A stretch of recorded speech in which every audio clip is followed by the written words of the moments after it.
കർത്താവിൻ്റെ പരിശുദ്ധമായ നാമം വാഴ്ത്തപ്പെടുമാറാകട്ടെ. അനുഗ്രഹിക്കപ്പെട്ട ഈ നല്ല പ്രഭാതത്തിനായിട്ട് കർത്താവിന് സ്തോത്രം ചെയ്യുന്നു. ഈ പ്രഭാത സന്ദേശം കേൾക്കുന്ന എല്ലാ പ്രിയപ്പെട്ടവർക്കും വീണ്ടും വരുന്നവനായ ക്രിസ്തയേശുവിൻ്റെ നാമത്തിൽ എൻ്റെ പ്രഭാത വന്ദനങ്ങളെ ഈ നിമിഷം അർപ്പിക്കട്ടെ. ലൂക്കോസ് എഴുതിയ സുവിശേഷം 1-ാം അധ്യായം അതിൻ്റെ 41-ാമത് വാക്യം. മറിയയുടെ വന്ദനം എലിസബത്ത് കേട്ടപ്പോൾ പിള്ള അവളുടെ ഗർഭത്തിൽ തുള്ളി. ഈ വാക്യങ്ങൾക്കായിട്ട് ദൈവത്തിന് സ്തോത്രം ചെയ്യുന്നു. ദൈവം തൻ്റെ ദാസിയായ മറിയയെ സന്ദർശിക്കുകയും യേശു എന്ന കുഞ്ഞിനെ ഉദരത്തിൽ വഹിക്കത്തക്ക രീതിയിലുള്ള തരത്തിൽ ദൈവം മറിയെ സെലക്ട് ചെയ്യുന്ന ഒരു ഭാഗമുണ്ട് അല്ലേ. ആ ഭാഗം നമുക്കറിയാം. മറിയോട് കണക്ട് ചെയ്ത് വെക്കുന്ന ഒരു വ്യക്തിയാണ് എലിസബത്ത് അല്ലെങ്കിൽ സക്കറിയാവെന്ന ദൈവമനുഷ്യൻ്റെ ഭാര്യ, യോഹന്നാൻ സ്നാപകൻ്റെ അമ്മ.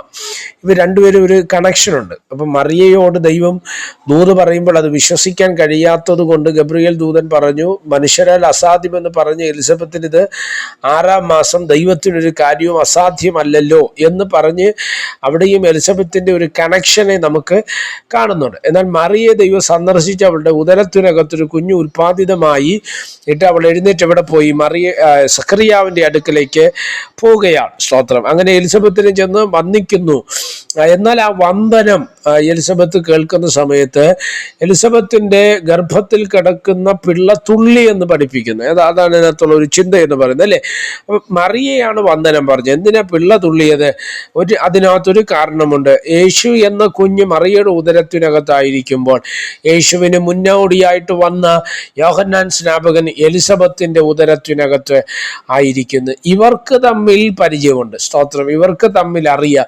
യോഹന്നാൻ അറിയാം ഈ കിടക്കുന്നത് ലോകത്തിൻ്റെ പാപം ചുമക്കുന്ന ദൈവത്തിൻ്റെ കുഞ്ഞാടെന്ന് യോഹന്നാനായിട്ട് നന്നായി അറിയാം. കാര്യം യോഹന്നാൻ്റെ ജനനത്തെക്കുറിച്ച് ബൈബിൾ പറയുന്നത് അവൻ ഗർഭത്തിൽ വെച്ച് തന്നെ ആത്മാവിനാൽ നിറയപ്പെട്ടവൻ. സ്തോത്രം. അതാണ് ആ പിള്ള ആനന്ദം കൊണ്ട് തുള്ളുവാൻ തക്കവണ്ണം ഇടവന്നത്. യേശുവിനറിയാം. പ്രൈസ്. അവന് മുന്നോടിയായി പോകുന്നവനാണ് ആര്? സക്കറിയാവിൻ്റെ മകനായ യോഹന്നാൻ സ്നാപകൻ എന്ന് ആർക്കറിയാം?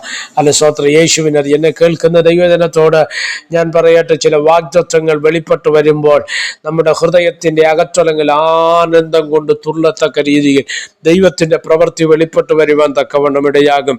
വാഗ്ദത്തങ്ങൾ ഓരോ നമ്മൾ ഒരുപക്ഷെ വാഗ്ദത്തങ്ങൾ കേൾക്കുന്നവരാണ്, വാഗ്ദത്തങ്ങളെ പ്രാപിപ്പാൻ ആഗ്രഹിക്കുന്നവരാണ്. എന്നാൽ ആ വാഗ്ദത്തം അതിൻ്റെ പ്രാവർത്തിക തലത്തിലേക്ക് എത്താതിരിപ്പാൻ തക്കവണ്ണം ശത്രു പലപ്പോഴും പോരാടുമ്പോൾ അതിൻ്റെ നടുവിൽ ചില മേഖലകളിൽ നിവർത്തീകരണം തരുവാൻ ദൈവം ശക്തനാണ്. അതിന് തക്കതായ ചില വന്ദനങ്ങൾ നിങ്ങൾ കേൾക്കുവാൻ തക്കവണ്ണം ഇടയാകും. അല്ല, സ്തോത്രം. എലിസബത്ത് ഈ വന്ദനം കേൾക്കുന്ന സമയത്ത് താഴോട്ട് നിങ്ങൾ ശ്രദ്ധിച്ചേ. എലിസബത്ത് പറയുന്നൊരു വാക്കുണ്ട്.